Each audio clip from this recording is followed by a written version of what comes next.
What's up, you guys? Welcome back to another episode of The Constance Show. I am your host, Constance. Now, I got a question for you guys. Is it appropriate to haggle and negotiate pricing with vendors at a market? Okay, I went to 8th Street Festival in DC this weekend. It's a street festival filled with live music, vendors, food trucks, and stands. I stumbled across this Ghanaian vendor selling the cutest backpack, but the price was more than I expected, okay? I thought it would have been a cool $15 to $20, but he was talking about $35. And at that point, I wrestled with the idea of negotiating pricing because it's not like it was handmade. If anything, he probably purchased it from Ghana for $5 to $10 at most. But I felt bad disrespecting his business, especially because I had just came from the mall and I didn't ask anybody at the mall for a discount, all right? I just paid the price that was asked. So I ended up just paying the $35 for the backpack, child. But I want to know if I would have been wrong if I would have worked the price and negotiated. Do you guys negotiate the price at markets? Go ahead and leave a comment down below. So like I said, I bought the backpack. I also ended up buying a really cute shirt from another vendor. And I spent 30 minutes in line for some barbecue that was hard and cold. And then I also realized why I like to stay in the house. Okay, towards the end of the night, me and my friends were standing around. I looked in front of the group and I see a stampede of black people running. Of course, I didn't ask no questions. I just kicked it right along with them. And in the midst of all of the havoc, I don't know if I ran into her fist or her fist ran into my face, but girl, I got punched in the face. And that is why I realized that I needed to stay my ass at home. Because had I stayed home, I would have never ended up in a situation where I was running from something that I have no idea about. Like, I still don't even know why I was running. I'm sure black people was just running because they see more black people running and we all was just running. So that is how my weekend went. I want to know how y'all's weekend was. Go ahead and leave a comment down below and tell me all about it. Without further ado, let's go ahead and hop into today's topics. Late night talk show host Jimmy Kimmel is indefinitely suspended by ABC after making remarks about conservative activist Charlie Kirk. Let's take a look at what led to the suspension. He had some new lows over the weekend with the MAGA gang desperately trying to characterize this kid who murdered Charlie Kirk as anything other than one of them and doing everything they can to score political points. At this point, I just question why the First Amendment even exists if we aren't going to honor it. We've been witnessing the world's sensitivity to free speech unfold over the years. Concepts like cancel culture incite fear, causing creatives, celebrities, and even your everyday Joe to censor what they have to say. You can be killed for sharing different beliefs, you can lose your job for speaking your mind, and you can be targeted, harassed, killed, and even lynched for the color of your skin. The people in this country are evil, and I feel like we are censoring and policing the wrong things. And at this point, I really am tired of this place and I hate it. Anyways, I don't think this is the end for Jimmy Kimmel, and thankfully, we live in times that do not require you to be backed by a big network in order to build or sustain a career.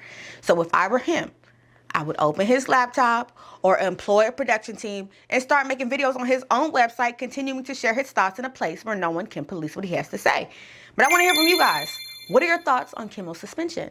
Go ahead and leave a comment down below. Now, as we struggle to maintain basic human rights like free speech, AI continues to make strides. Meet Talisha Jones, a writer and poet who also created Xania Monet, an AI artist who signed a reported $3 million record deal with Hollywood Media.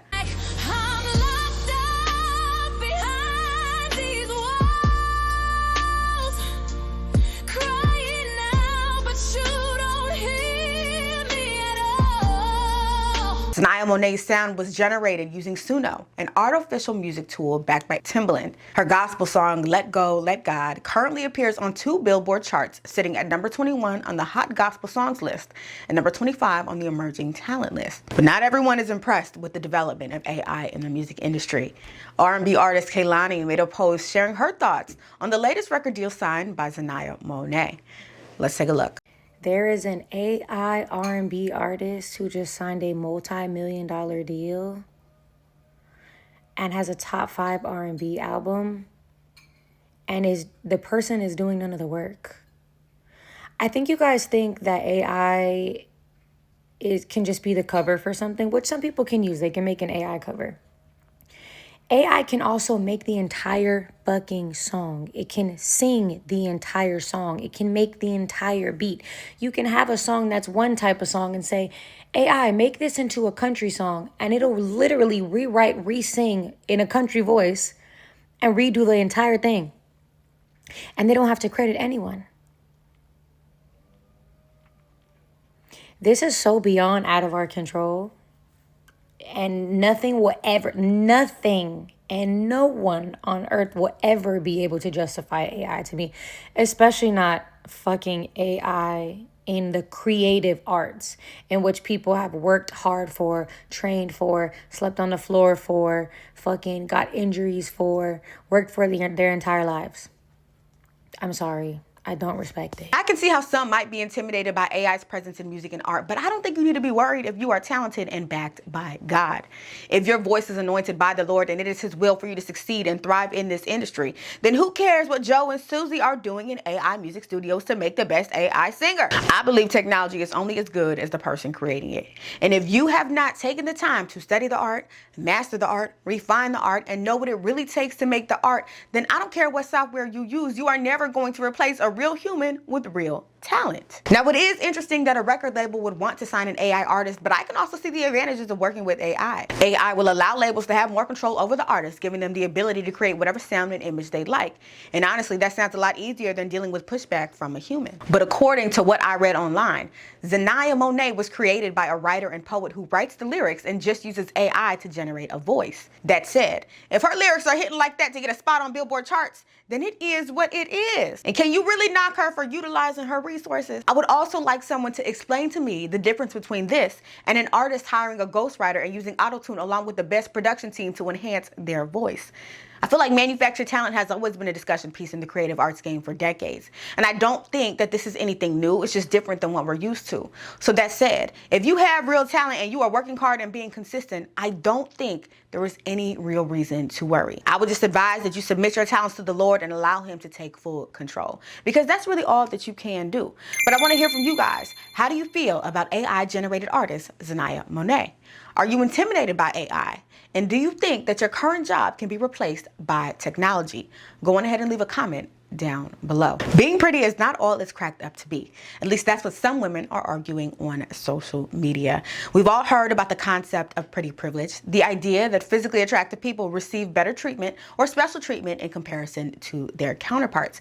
But there's a new concept floating around TikTok called pretty punishment, a term used to describe the negative and harsh realities of being physically attractive. Now, the first time I heard this new term was in a SAWEETIE interview. She spoke about the exclusion she experiences in the music industry due to her beauty. And after watching that clip, I came across several other women on TikTok sharing their experiences with pretty punishment.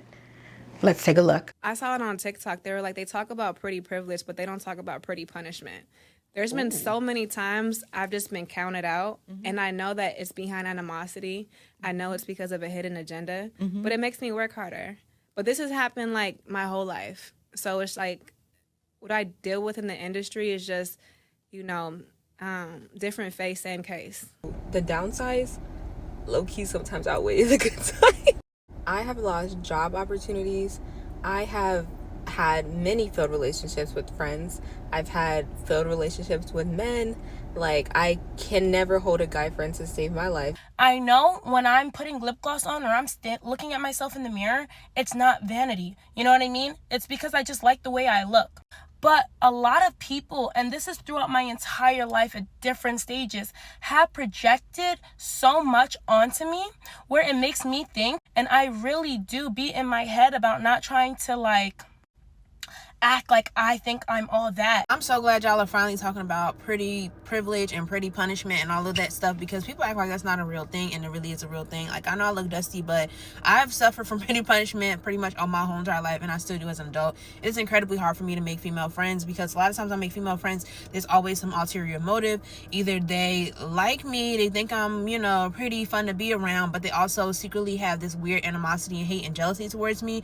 And it's like they kind of like want to be like me sometimes, but then they also hate me at the same time. So it's always been this weird, like, sometimes you feel like the love there, sometimes you feel the hate kind of thing. Is confusing. I'm slowly learning that if you're pretty and you come from a good family, you will be punished for it in multiple different areas in your life. People are going to continuously try to humble you because they're pissed at you because you didn't have to struggle in life. Now, before I share my take, I want to hear from you guys. What are your thoughts on the pretty punishment concept? Do you believe that there's a downside to being pretty?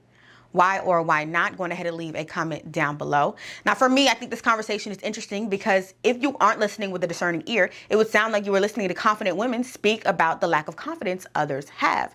But I think this conversation really highlights the insecurities one may have about others not liking them. And so to make themselves feel better, they say that it's because they're pretty. While I can acknowledge that there probably is a small percentage of people that possibly dislike you because of your looks, I don't see pretty women as victims, okay? Because ugly people aren't exempt from not being liked. And the truth of the matter is, you should not be sitting there trying to assess why people don't like you. The examples provided in those videos are what I like to call petty social rejection. And I always thought it was dumb to harp on that type of rejection because it's not actually going to stop anything that the Lord has set for you. To be honest, no rejection is going to stop anything that God has set for you, okay? So I think it's important to reframe how we perceive rejection. People not liking you and people not accepting you and people excluding you is not anything other than proof that God has something else set for you. So don't sit there trying to assess and figure out why these people do or don't like you. That's a waste of time, in my opinion. I also don't know why anyone would want to believe that their beauty could be detrimental to them. I'm a firm believer in the fact that we shape the reality of the world that we live in, okay? Life and death are in the power of the tongue. If you want to convince yourself that your God-given beauty is going to make people dislike you, humble you, exclude you, and punish you, then that is the reality that you are creating for yourself. But I do not subscribe to that logic. I choose to believe that God's glory shines so bright on me that it radiates off of me, okay? And my beauty and his light on me is so undeniable that I have no choice but to admire it. And that's all that I care about. What someone else thinks means nothing.